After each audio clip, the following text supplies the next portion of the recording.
दोस्तों, किसी के भी मन की बातें जानने के लिए 3 तरीके होते हैं, लेकिन इन तीनों तरीकों को समझना अति आवश्यक है।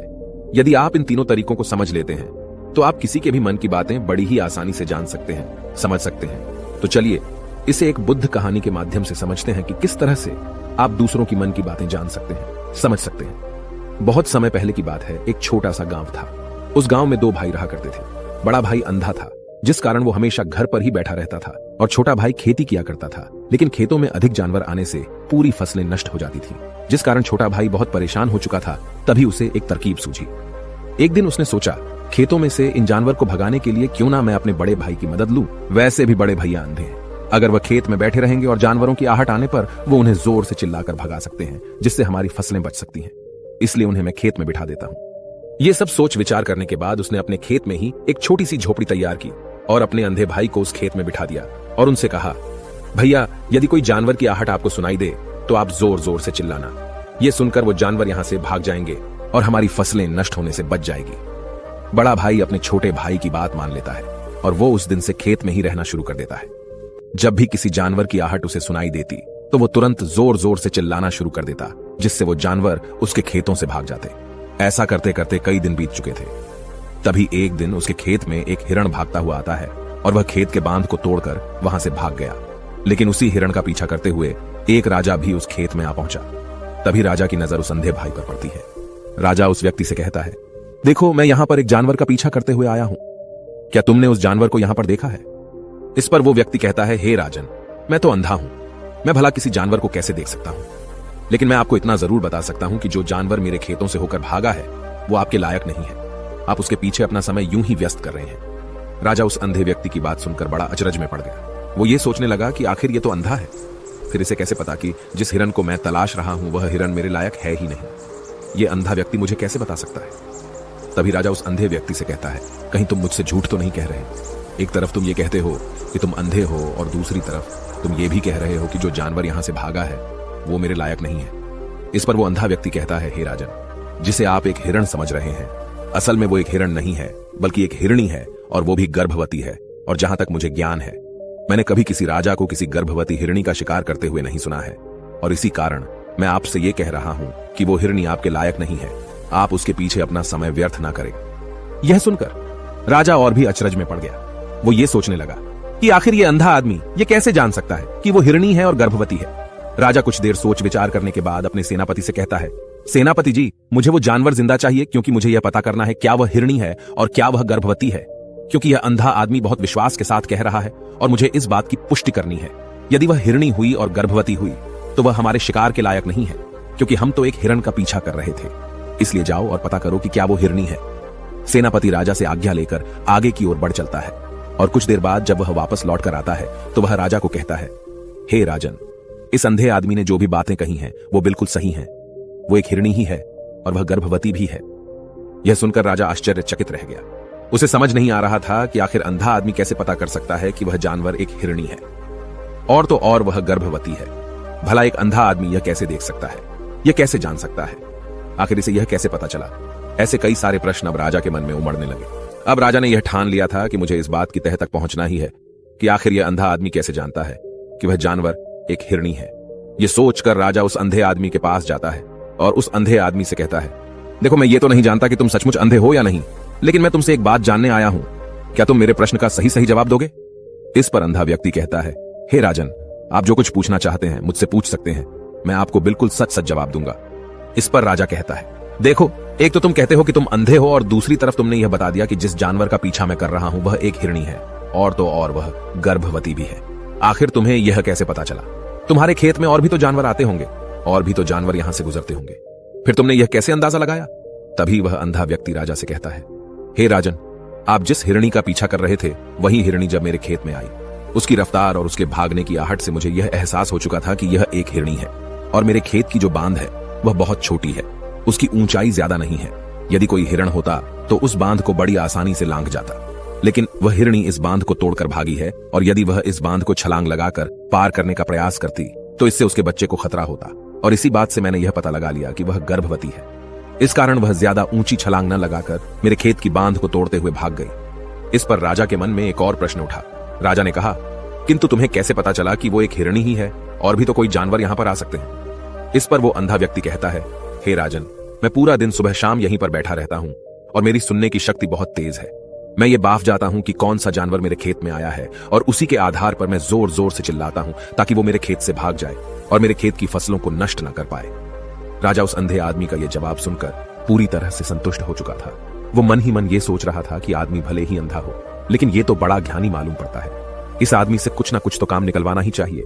ये विचार लिए हुए राजा वहां से वापस अपने महल की ओर लौट जाता है। राजमहल पहुंचते ही राजा उस अंधे व्यक्ति से कहता है, आप तो बड़े ज्ञानी व्यक्ति है, आपको किसी भी बात का पता बड़ी आसानी से चल जाता है। आज मैंने आपको यहां पर इसलिए बुलाया है क्योंकि मैं आपसे ये जानना चाहता हूं कि मेरी पत्नी पतिव्रता है या नहीं। इस पर वो अंधा व्यक्ति कहता है, हे राजन, ये कैसा प्रश्न हुआ। इस पर राजा कहता है, मैंने आपसे बिल्कुल उचित प्रश्न किया है, मुझे इस प्रश्न का उत्तर दीजिए। इस पर वो अंधा व्यक्ति कहता है, हे राजन, ये सारी बातें जाने दीजिए। आपकी शादी को इतने साल बीत चुके हैं और अब आप ये बात क्यों जानना चाहते हैं? आपके मन में ऐसे प्रश्न क्यों उठ रहे हैं? इस पर राजा जिद करते हुए कहता है, देखिए, आपको मुझे इस प्रश्न का उत्तर तो देना ही होगा। यदि आप मुझे इस प्रश्न का उत्तर नहीं देंगे तो मैं आपको मृत्युदंड दे दूंगा। राजा के मुख से यह बात सुनकर वो अंधा व्यक्ति कहता है, हे राजन, यदि आप इस प्रश्न का उत्तर चाहते हैं तो उसके लिए आपको मेरा एक काम करना होगा। राजा कहता है, बोलो मुझे क्या काम करना होगा। इस पर व्यक्ति कहता है, इसके लिए आपकी पत्नी को मेरे साथ कमरे में अकेले छोड़ना होगा। उस अंधे व्यक्ति की यह बात सुनकर राजा पहले तो क्रोधित हो जाता है, लेकिन फिर कुछ सोच विचार करने के बाद वह उस व्यक्ति की बात मान लेता है और अपने सेनापति को आदेश देता है, सेनापति जी, इस व्यक्ति को और मेरी पत्नी को एक कमरे में कुछ देर के लिए अकेला छोड़ दे। सेनापति बिल्कुल वैसा ही करता है। अब राजा की पत्नी और अंधा आदमी एक कमरे में बंद हो चुके होते हैं। तभी वो अंधा आदमी राजा की पत्नी से कहता है, मुझे आपको छूना है। इस बात पर रानी अत्यधिक क्रोधित हो जाती है और उस अंधे आदमी को वो पकड़ पकड़ कर पीटने लगती है, कभी हाथों से तो कभी लातों से तो कभी पटक पटक कर। इस तरह से उन्होंने उस अंधे आदमी की खूब पिटाई की। उसके बाद किसी तरह से वह अंधा आदमी अपनी जान बचाकर वहां से भाग निकलता है और वह राजा के पास पहुंचता है और वह राजा से कहता है, हे राजन, आपकी पत्नी पतिव्रता नहीं है। यह बात सुनकर राजा अत्यधिक क्रोधित हो उठता है और राजा अपनी तलवार निकालकर सीधा अपनी पत्नी की ओर जाता है और क्रोधित होकर वह अपनी रानी से कहता है, रानी जी, आज मैं जो भी सवाल आपसे करने वाला हूं उसका मुझे सच सच जवाब दीजिएगा और यदि आपने एक शब्द भी झूठ कहा तो मैं आपका अभी के अभी सर धड़ से अलग कर दूंगा। तभी आगे वह राजा कहता है, मुझे बताइए, क्या आप पतिव्रता हैं या नहीं। इस पर रानी कहती है, हे राजन, आप भले ही मुझे जान से मरवा दीजिए, लेकिन मैं पतिव्रता नहीं हूं। राजा यह बात सुनकर बहुत खुश हुआ क्योंकि उस अंधे आदमी ने जो भी कहा था वह बिल्कुल सच था। यह बात सुनकर तुरंत ही राजा उस आदमी के पास पहुंचता है और आकर उस अंधे आदमी से कहता है, तुम्हें कैसे पता चला कि मेरी पत्नी पतिव्रता नहीं है। इस पर वह अंधा आदमी कहता है, हे राजन, बड़ी सीधी सी बात है, मैंने तो आपकी पत्नी से बस इतना ही कहा था कि मुझे आपको छूना है और इस बात पर वह इतना क्रोधित हो उठी कि उन्होंने गुस्से में आकर मुझे लात घूंसों से पीटना शुरू कर दिया। और भला कोई औरत किसी और मर्द को कैसे छू सकती है, लेकिन उन्होंने न आव देखा न ताव, बस लात घूंसे मुझ पर बरसाने शुरू कर दिए। वह भी तो एक छूना ही हुआ और एक पतिव्रता नारी कभी भी पराये मर्द को नहीं छूती। जब मैंने उसे छूने के लिए कहा था तो वह उस वक्त मुझे मना कर सकती थी, लेकिन उन्होंने तो मुझे पीटना शुरू कर दिया और देखते ही देखते उन्होंने मेरे पूरे शरीर को छू लिया। अब आप ही बताइए, ऐसी स्त्री भला पतिव्रता कैसे हो सकती है। इस पर राजा कहता है, तुम तो बड़े ज्ञानी मालूम पड़ते हो। अच्छा ठीक है, चलो तुम मेरे एक प्रश्न का और जवाब दो। यदि तुमने मुझे इस प्रश्न का सही सही जवाब दे दिया तो मैं तुम्हें यहां से जाने दूंगा। आगे राजा उस अंधे आदमी से कहता है कि तुम मुझे यह बताओ, क्या मैं सच में अपने पिताजी का ही बेटा हूं या फिर किसी और का। इस पर वह अंधा भी कहता है, हे राजन, इस बात से आपका क्या लेना देना, आप किसी की भी औलाद हो, आखिर आप हैं तो इस राज्य के राजा, इसलिए इस प्रश्न को जाने दीजिए। लेकिन राजा कहता है, नहीं नहीं, मुझे इस प्रश्न का सही सही जवाब चाहिए, अन्यथा यह प्रश्न मुझे हमेशा परेशान करता रहेगा, इसलिए मैं इसका सही सही जवाब जानना चाहता हूं। यदि तुम इसका सही सही जवाब दे देते हो तो तुम यहां से जा सकते हो, मैं तुम्हें नहीं रोकूंगा। इस पर वह अंधा आदमी कहता है, हे राजन, इसके लिए तो मुझे आपके मां के पास भी जाने की कोई आवश्यकता नहीं है। मैं आपको अभी अभी यह बता सकता हूं कि आप किसकी औलाद हैं, लेकिन उससे पहले मैं चाहता हूं कि आप मुझसे एक वादा करें कि आप मुझ पर क्रोध नहीं करेंगे। राजन ने कहा, मैं तुमसे वादा करता हूं, मैं तुम पर क्रोध नहीं करूंगा। इसके बाद वह अंधा आदमी राजा से कहता है, हे राजन, आप है तो अपने ही पिता के पुत्र, लेकिन आप पर एक कंजूस सेठ की छाया पड़ी हुई है। यह सुन राजा बहुत क्रोधित हो उठा और वह तुरंत तलवार निकालकर अपनी मां के पास जा पहुंचा। वह वहां पर पहुंचने के बाद अपनी मां से कहता है, मां, मुझे सच सच बताइए, क्या मैं अपने ही पिता का पुत्र हूं या नहीं। यदि आपने मुझे सही सही नहीं बताया तो वह यहीं पर अपने प्राण त्याग दूंगा। मुझे बताओ क्या सच है। इस पर उस राजा की मां कहती है, बेटा, तू है तो अपने ही पिता का पुत्र, लेकिन तुम्हारे ऊपर एक कंजूस सेठ की छाया पड़ी हुई है। जब मैं एक बार नहाने के बाद अपना मुंह आईने में देख रही थी, तभी उस कांच के पीछे मुझे एक कंजूस सेठ नजर आता है और उसी की छाया तुम पर पड़ चुकी है। यह सुन राजा बहुत खुश हो जाता है और वह तुरंत दौड़ा दौड़ा वापस उस अंधे आदमी के पास पहुंचता है और उस अंधे आदमी से कहता है, तुम्हें यह कैसे पता चला कि मुझ पर एक कंजूस सेठ की छाया पड़ी हुई है? इस पर वह आदमी कहता है, हे राजन, आपने मुझसे कई सारे सवाल पूछे जिनका जवाब मैंने आपको सही सही दिया है। यदि कोई और राजा होता तो मुझे इसके बदले में ढेरों सारे इनाम मिल चुके होते, लेकिन अब तक आपने एक फूटी कौड़ी तक नहीं दी है।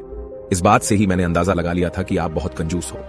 यह बात सुनकर राजा जोर जोर से हंसने लगा और कहता है कि आप जो भी मांगेंगे वह मैं आपको अवश्य दूंगा, लेकिन मुझे यह बताओ कि तुम्हें कैसे पता चल जाता है कि कौन सी बात सही है और कौन सी गलत? तुम किसी भी बात का इतना सटीक और सही जवाब कैसे दे पाते हो? इस पर वह अंधा आदमी कहता है, हे राजन, मैं तो वैसे ही अंधा हूं। यदि मेरी आंखें होती तो मैं किसी की भी मन की बातें बड़ी सरलता से जान लेता। मन की एक भाषा होती है और यह भाषा मनुष्य के शरीर के व्यवहार के रूप में देखी जा सकती है।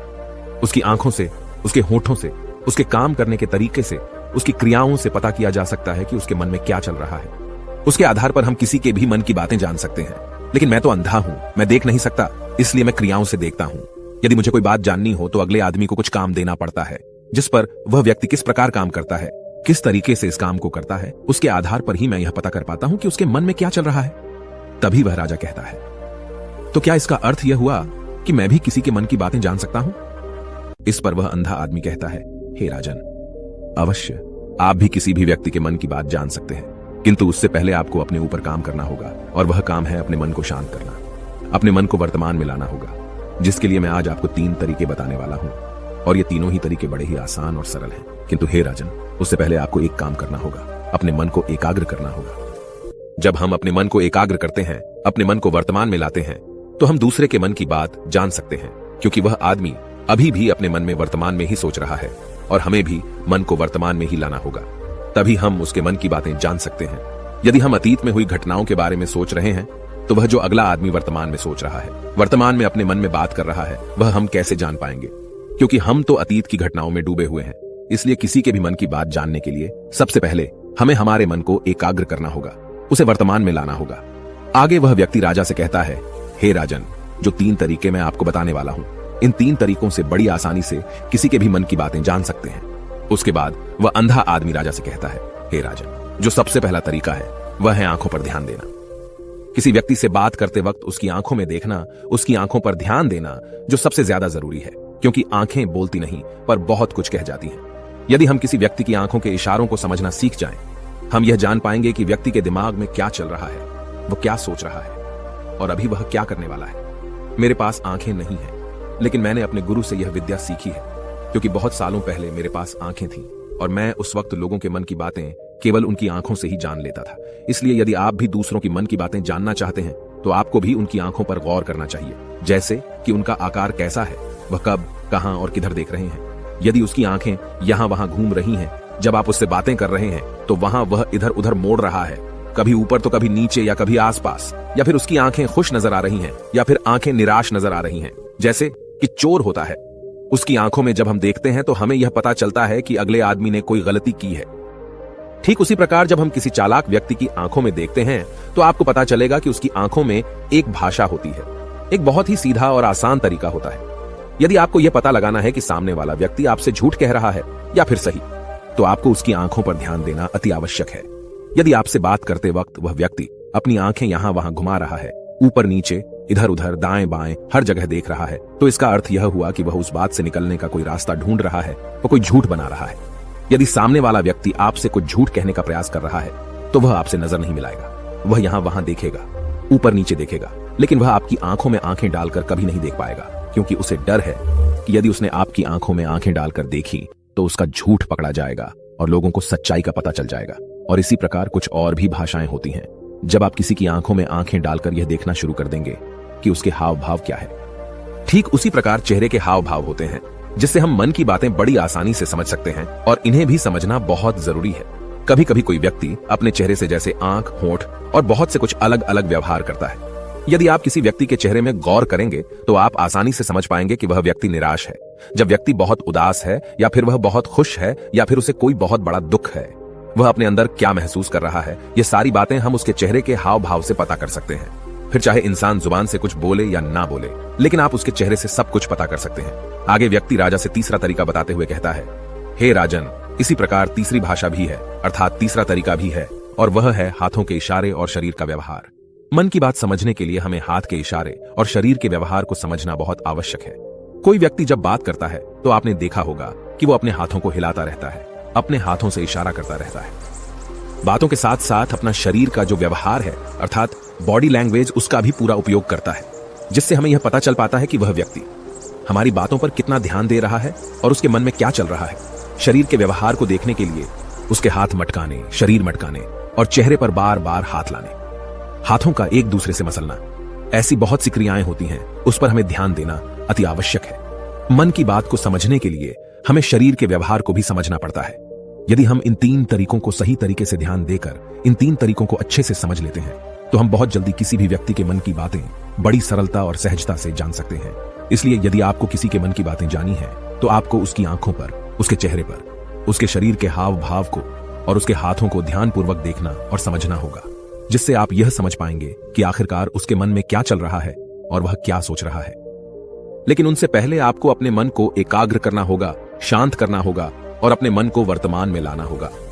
तभी आप उस व्यक्ति की इन सभी क्रियाओं पर ध्यान दे पाएंगे, उन्हें समझ पाएंगे। अन्यथा आप यदि अतीत की घटनाओं में व्यस्त हैं, भविष्य की योजनाओं में व्यस्त हैं, तो आप उस व्यक्ति के हाव भाव पर कभी ध्यान ही नहीं पाएंगे और न ही आप कभी यह समझ पाएंगे कि आखिर उस व्यक्ति के मन में क्या चल रहा है, वह क्या सोच रहा है। आपने देखा होगा कि ऐसे कई बड़े संत महात्मा हैं जो बड़ी ही शांति से आपको देखते हैं और आपको देखकर ही ये बता देते हैं कि आपके मन में क्या चल रहा है, आप उनसे क्या जानने आए हैं। और इसका सबसे बड़ा प्रमुख कारण यही है कि वह आपको पढ़ सकते हैं, आपको समझ सकते हैं, आपकी मन की बातें जान सकते हैं, क्योंकि उनका मन एकाग्र है, शांत है और यही कारण है कि वह आपके मन की बातें बड़ी सरलता से समझ जाते हैं। यदि आपने अब तक पूरी कहानी को सुना है तो मैं आपसे एक छोटा सा अनुरोध करना चाहता हूं। कृपया इस चैनल को सब्सक्राइब करें ताकि मैं आपके लिए और भी ऐसी ही ज्ञान से भरपूर कहानियां लेकर आ सकूं। नमो बुद्धाय। मिलते हैं एक नई कहानी के साथ अगली वीडियो में।